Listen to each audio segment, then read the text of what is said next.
During the last video, I talked about the Arcade Tribe and that it's a lot bigger than you expect it to be, and it's actually rebuilding the Arcade Tribe as we know it. That takes a long explanation for people, but arcades are starting to show up more than they have beforehand. There are actually more arcades around today than there were 10 years ago. As strange as that sounds, it's true. So you have to ask yourself, how do I join the arcade tribe? I mean, I like arcade games. How do I get into this tribe? How do I join the club? Well, I've got an answer for you. It's a lot simpler than it sounds. The common story of people who joined the arcade tribe is they were living their lives, they were doing pretty well, and they found in some classified of some kind. This is a random Craigslist ad I found. The entire reason why I found it is, or the entire reason why I chose it is, it's a nice little candy cab, and I really like candy cabs. So they found this in, say, Craigslist or a newspaper of some kind, or a classifieds in the newspaper, and they went, "Wow, I can buy these? I didn't know that was possible." And so they just went in and they made an offer and they bought it, and or sometimes they would be like, "Well, that's cool, but that's not something I want, but I'm gonna start looking out for them." And eventually they find a game that they want and they buy it and they have the money and they bring it home and they start playing it and they're like, "Wow, this is amazing. Why is it that I can have this game? Can I have more games?" And they start to write a list of games they'd like, games they enjoyed or they wouldn't mind in their arcade. That's one list, but then there's games they want. And these games, they don't care if the game looks like rubbish so long as it plays the game they love. And then they'll rebuild it on their own.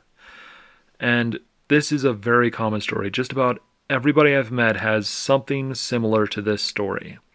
And that's how they join the tribe is they find out that the tribe exists and that they can actually do stuff with it. Speaking of which, if you want an arcade game, check Craigslist. I will tell you a truth. The arcade scene has started to really catch the eye of a lot of people, and there are people now selling arcade machines for 5 to 6 times the amount it was 5 years ago, and that was 3 to 4 times more than it was 5 years before that. So remember when arcades were nearly gone? That was the perfect time to start buying arcade machines because people were putting them just in warehouses and stuff and putting them, just on the sides of sidewalks. And so people could just be like, "Hey, can I have that? I'll take that off your shoulders." In fact, the arcade here in Spokane was a guy or two guys literally saw somebody bulldozing over arcade machines and they're like, "Wait, we'll buy the lot. We'll just take the lot." And so they took all the arcade machines and built an arcade and put it in and put the rest into storage. And that is literally how they did it. So the common thing is once they start collecting games, they start hearing from other people about games and they just join the tribe that way. It's sort of a natural thing that happens. After you buy one or two games, you're in. You're part of the group. I am part of the group, even though I don't own any arcade machines, simply because I don't own my own house. I just don't have any room for one. I do actually have a cabinet, and I'm going to turn it into a multicade once I know how to do that. But that's another story. But I guess I am part of this tribe now, and that is the very common story. But there's actually some other cool stories that you could hear. A common problem for the arcade collector is that their house is full of arcade machines. As I told earlier, there's a joke that you should ask which room doesn't have the arcade machines. And there's also the joke that if you've said the bathroom, get ready for a surprise. Yeah, some people have arcade machines in their bathrooms. It's a true story. Oh man, I love that dolly, that hand truck. See those kickback wheels makes it so that you can just tip the machine up, and it's there. It's good and solid. And anyway, this is the Northwest Pinball and Arcade Show, the most recent year, and that's just a That should give you an idea. Just imagine this entire truck full of arcade machines, and some people's garages are like this. They don't have room to actually play the games that they own, and they try to sell off games to other people or trade them out, and they do that, and because of that, there's a nice little network going on between the groups, and they create meeting places and times, and it depends on where you are, but they kind of have websites and places to or website or online ways to get a hold of each other. And once you're in the network, you're in the network. But you have to be careful because it's a close-knit network. You screw up and everybody's going to know about it. That's another part of a tribe, is a tribe knows how the tribe is doing, and they will complain about other tribe members. So you better be careful. And then we have chiefs. The guy holding the little the papers right there, he is actually a chief. He is in charge of the loading dock at the Northwest Pinball and Arcade Show. He took it over from somebody else, and he is a chief for this tribal gathering. Another guy, the guy closest to the truck is, man, I am doing terribly at names. Actually, I shouldn't tell you the names anyway. He is also another chief. He is one of the chief volunteers. He gets everybody motivated and to work and to kind of know where things go because he's just organized with it. He's just done it so long, he knows where it goes. And that's the great part about this show is everybody just knows what they're doing. So, I kind of watch it and go, okay, I should do this for other shows. And so I can kind of use them as the basis for any arcade shows I do afterwards. No offense to the Portland Retro Arcade game show or the Seattle Retro Gaming Expo. They're great shows, but I kind of base what I'm doing off of NUPUS, the Northwest Pinball Arcade Show. Anyway, the Filled House also has another story. I'm not going to give his name, but he's one of the guy. He is the guy over the Portland Retro Gaming Expo's arcade, and he is this great guy.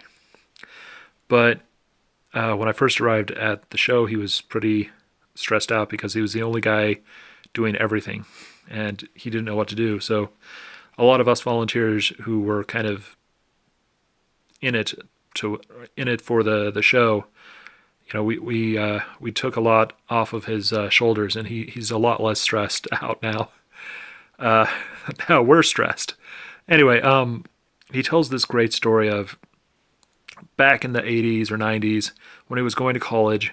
They would have these, what do we call them? These sales, these auctions for arcade machines, and they'd be selling for $5, and he'd be like, "Yeah, I'll take one."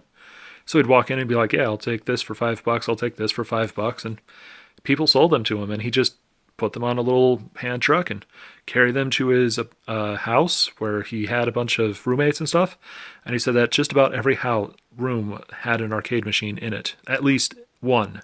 And he said it was actually to the point that you had to open the door slightly, and you had to squeeze kind of in, and you had to kind of do this little dance, to get around because there were just so many arcade machines because they were selling so cheap, and he loved arcade machines.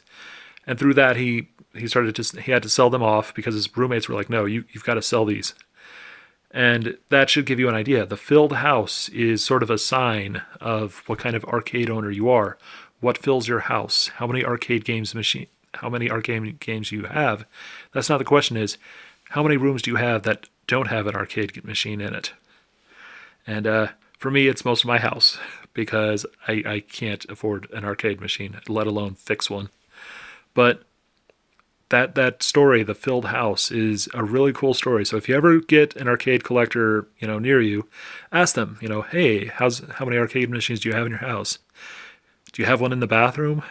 And just get ready to hear some stories. They might be annoyed by me mentioning this because then they'll be asked all the time about it. But those are my favorite stories, is the Filled House. The other cool story is called The Raid. And if you heard about the auctions where, they put stuff just really cheap, and then you'd hear about, people just dumping them onto sidewalks. That's called a raid. And then the big raid, the really cool raids are, the storage locker that, the owner just forgot about everything in there. He doesn't want anybody to know about it. So, he passes away or something. He's like, oh, fine, somebody can look in. And, the guy goes in and he's like, oh my gosh, there's so many amazing games here. I can't believe these games are here.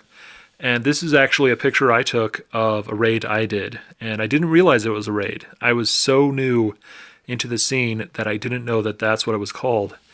Some guy had, this is not a joke. There's a town called Sprague, and a guy's warehouse collapsed. And my dad's in the picture, helps him just take off all the rubble from from this warehouse. And the build it was just this building in the middle of town, and it was actually a storefront. But since there's nobody there to buy stuff, he was using it as a storage locker. And one of the machines in there was a Pong machine, one of the original Pong machines. And that just caught my interest. I was like, can I take that to the Northwest Pinball and Arcade Show? And they were like, well, yeah, sure. So right before the Northwest, or a little while before the Northwest Pinball and Arcade Show, we went into this barn, and that's where they took the Pong machine, or that's where they put the Pong machine. I didn't know if it worked. I didn't know anything about it, and I was just like, it's a Pong machine. This is amazing. So I was driving around town doing all these chores with a Pong machine in my car because I didn't have anywhere else to put it. And truth be told, I didn't know how to maintain it. This was my first arcade machine ever. I was just so impressed that I had a Pong machine, and apparently there was little markings on it and all this stuff, and I didn't know, how much was true or anything. And so I took it to the show, and when I got there, the first people there were like, "Okay, you need some help with this. You can't even open it. Don't worry. This is what you do. This is how you do it." There was a guy who was a specifically kind of an expert on black and white machines, and Pong is one of the original black and white machines. And he's like, okay, let's test this out. Okay, this needs this. Oh, hey, Louis, hi, how you doing? He helped me out, and he did everything he could, but he couldn't get the monitor to work. There was something wrong with the graphical processor, the graphical system there. And I was just like, oh man, what do I do? And I told my parents that I actually got an offer off of it from a collector. And I told the collector, like, listen, this isn't actually my machine. I'll have to ask the guy. And I told my parents, and they're like, oh, don't sell it. And they were like, don't sell it. Don't screw up with, don't screw this up. And it turns out the guy was like, oh my gosh, that's an amazing offer. Yeah, sell it. But it was too late. I was already headed home by the time I found out that news. And the guy lived in Vancouver, British Columbia. And that was a different story. A couple months later, within that month, I actually headed out to the Seattle Retro Gaming Expo, and after I can't remember if I helped with the setup. Yeah, I think I did. I arrived a day early so that I could drive off to Vancouver, and I spent the time at this guy's place, and it turns out he is the guy in charge of arcades for Vancouver, British Columbia. If you ever watch a show that's filmed in Vancouver, in BC area, and you see an arcade machine in the background, it was from this guy. He is the name, and he's got a museum of arcade stuff in his warehouse. And it was an absolute joy to just show him this Pong machine. He's like, oh, yes, this problem. Yeah, I can get this fixed. And, he was going to sell it to a museum, so he knew what he was going to do. And I was like, yeah, just so that you know, a building fell onto this machine. He's like, yeah, there's signs of that. And it was so cool because, we had a near complete machine right there, and I was able to get so much out of it. And the raid stories are obviously amazing stories because I just told you a raid story. And that's the fun part about the arcade show is you'll hear stories like that of people going, oh yeah, this is, how they got this machine, or the machine that they always liked, or something like that. That they all have stories like that. And it's interesting because they don't really separate themselves between the people who own arcade machine or own arcades or run, arcades or distribute all of their machines out to them, to the entire arcade tribe. These are all members of the tribe. They're all in the tribe. They're all part of us. So it's an interesting thing because once you own the arcade machine, you're in, and then you start hearing stories about the full house, about the auctions, about the raids. And that's really cool because I didn't know it existed. And now I'm finishing up my 5th year with them, or I'm working on my 5th year with them, and I'm like, yeah, I like this. This is fun. Wow. I live an amazing life. Okay. In case you're wondering, I'm a Cub Scout leader, and that was from my pack leader, the person in charge of all the Cub Scouts in my pack. Yeah. So yeah. Sorry, I'm rambling because I love this topic, and arcades are a major thing. So this Friday, I'm going to talk about the clans of the the arcade tribes. And then next week we're going to go into conventions because I'm going to a convention. And the videos are going to be a bit different. I don't really I haven't done this right yet. And I tried it out in the Portland Retro Gaming Expo and I failed. So I'm going to try it again, and you're going to be getting a lot of cool stuff. 360 tours of the Emerald City Comic Con. Just I've got a device and I'm going to see how long it goes. And I'm going to do all this stuff, so you should be really, really impressed. So see you Friday when I finish up the Arcade Tribe, but I'm not finished up talking about it, believe me. And see you next week when you get this really cool show. Okay, bye now.